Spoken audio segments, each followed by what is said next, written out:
Hello friends, ലോക chapter 1 Chandra. ഇത് വെറും ഒരു ഫാന്റസി പടമല്ല. ഇതൊരു വേൾഡ് ബിൽഡിങ്ങിന്റെ ഭാഗമായിട്ട് ഇതിനകത്ത് ഒരുപാട് ഡീറ്റെയിൽസ് ഇട്ടിട്ടുണ്ട്. അത് പലരും മിസ് ചെയ്ത് പോകാനുള്ള ചാൻസും ഉണ്ട്. അപ്പോൾ എനിക്ക് തോന്നിയ കുറച്ച് ഹിഡൻ ഡീറ്റെയിൽസ് ആണ് ഈ വീഡിയോയിൽ ഞാൻ ഉൾപ്പെടുത്തിയിരിക്കുന്നത്.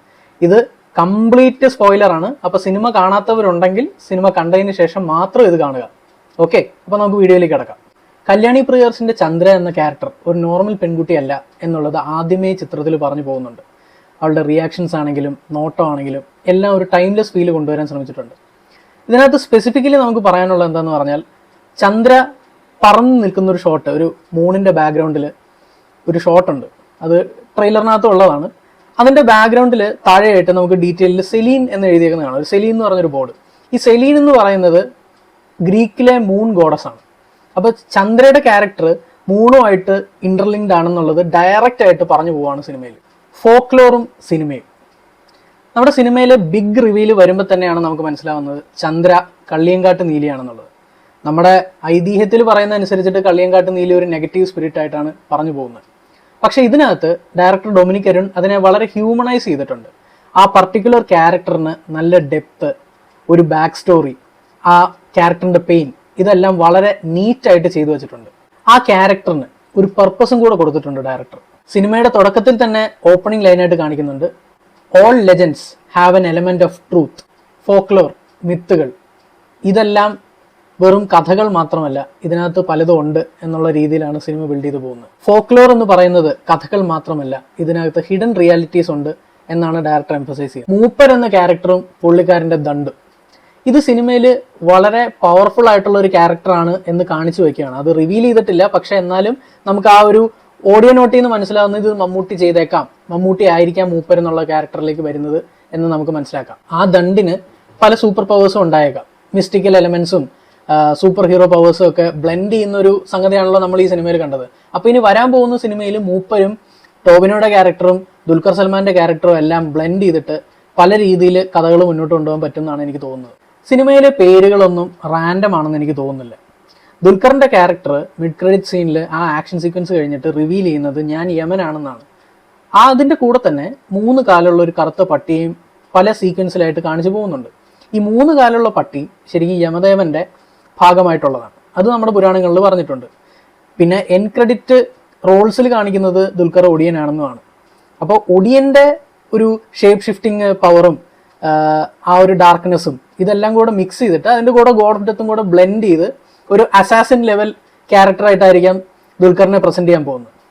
പിന്നെ ടോവിനോയുടെ ചാത്തൻ പോസ്റ്റ് ക്രെഡിറ്റ് സീനിൽ പറയുന്നുണ്ട്, ഞാനോ അല്ലെങ്കിൽ എൻ്റെ 389 സഹോദരങ്ങളോ ആവാം എന്നുള്ളത്.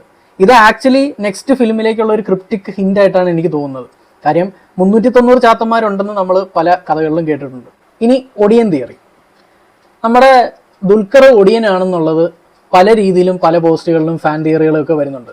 ഒടിയൻ എന്ന് പറയുന്ന ക്യാരക്ടർ പാമ്പാവാനും പട്ടിയാവാനും പോത്താവാനും എല്ലാം കഴിവുള്ള ഒരു ഷേപ്പ് ഷിഫ്റ്റേഴ്സ് ആയിരുന്നു എന്നുള്ളത് നമ്മൾ ഐതിഹ്യത്തിൽ കേട്ടിട്ടുള്ളതാണ്.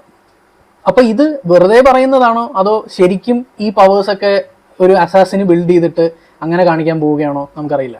ദുൽഖറിന്റെ സ്റ്റെൽത്ത് മൂവ്സും പിന്നെ ആ കോസ്റ്റ്യൂം ഡിസൈനിങ്ങും എല്ലാം ഒടിയന്റെ ആ ഒരു ഓറ നമുക്ക് കാണിക്കുന്നുണ്ട് അല്ലെ. ഒടിയൻ എന്ന് പറയുന്ന ഇരുട്ടിൽ നിന്ന് വരുന്ന ഒരാളാണ്, നമുക്ക് അൺഎക്സ്പെക്റ്റഡ് ആയിട്ട് വരുന്നതാണ്, ക്വിക്ക് മൂവ്മെന്റ്സ് ആണ്, ഇതെല്ലാം നമ്മൾ പറഞ്ഞിട്ടുണ്ട്. അപ്പോൾ ആ ഡീറ്റെയിലിംഗ് വളരെ കറക്റ്റായിട്ട് ചെയ്തിട്ടുണ്ട്. അപ്പോൾ ആളുകളെ ദുൽഖർ ഒടിയനായിരിക്കാം എന്ന് പറയുന്നതിൽ കുറ്റം പറയാൻ പറ്റില്ല. സിനിമ അല്ലെങ്കിൽ മേക്കേഴ്സ് ഇത് കൺഫേം ചെയ്യുന്നുണ്ടെങ്കിൽ വേഫെയർ സിനിമാറ്റിക് യൂണിവേഴ്സ് വേറൊരു സ്കെയിലിലേക്ക് തന്നെ ആയിരിക്കും പോകുന്നത്. അടുത്തത്, വിജയരാഘവൻ എന്താണ് ക്യാരക്ടർ പോസിബിലിറ്റി? നമ്മൾ സിനിമയ്ക്കകത്ത് വിജയരാഘവൻ നാച്ചിയപ്പ അല്ലെങ്കിൽ സാൻഡി മാസ്റ്റർ ചെയ്ത ആ വില്ലൻ ക്യാരക്ടറിന്റെ ബ്ലഡ് സാമ്പിൾ എടുത്തുകൊണ്ട് പോകുന്നതായിട്ട് കാണിക്കുന്നുണ്ട്.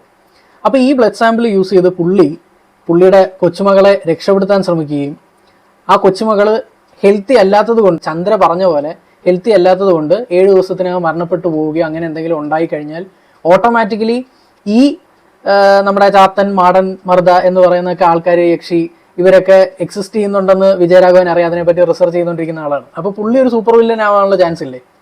അങ്ങനെ ആയിരിക്കുമോ പ്ലോട്ട്? ഇനി അടുത്തൊരു തിയറിയിൽ വിജയരാഘവൻ ബ്ലഡ് സാമ്പിൾ യൂസ് ചെയ്യുന്നു. ഈ ബ്ലഡ് സാമ്പിൾ യൂസ് ചെയ്തിട്ടും റിവൈവ് ആവുന്നില്ല. അപ്പോൾ ബാക്കിയുള്ള ആൾക്കാരുടെയും കൂടെ പവേഴ്സ് അടിച്ചു മാറ്റാൻ വേണ്ടിയിട്ട് ഇവരെ അറ്റാക്ക് ചെയ്യുകയാണെങ്കിലോ, കൊച്ചുമാളെ രക്ഷിക്കാൻ വേണ്ടിയിട്ട് നല്ലൊരു വില്ലൻ ആർക്ക് വരുന്നില്ലേ? ഇതെനിക്ക് തോന്നിയതാണ് കേട്ടോ. മാടൻ മറുത. നമ്മുടെ ഐതിഹ്യത്തിൽ ഇപ്പോൾ യക്ഷി ചാത്തൻ എന്ന് പറയുന്ന പോലെ തന്നെ പറഞ്ഞു കേൾക്കുന്ന പേരുകളാണ് മാടനും മറുതയും. ഈ മാടനും മറുതയും നമ്മുടെ ലെജൻസ് പ്രകാരം പറയുന്നത്, മാടൻ എന്ന് പറയുന്നത് കാടിൻ്റെയും പ്രകൃതിയുടെയൊക്കെ ഒരു സങ്കല്പമായിട്ടും മറുത എന്ന് പറയുന്നത് മേഘങ്ങളും മഴയൊക്കെ ആയിട്ട് ബന്ധപ്പെട്ടാണ് പറയുന്നത്. അപ്പോൾ ഇവർ രണ്ടുപേരും ഒരു ബാറ്റ്മാൻ റോബിൻ കണക്കിന് ഒരു കണക്ഷനുള്ള ആൾക്കാരാണ്.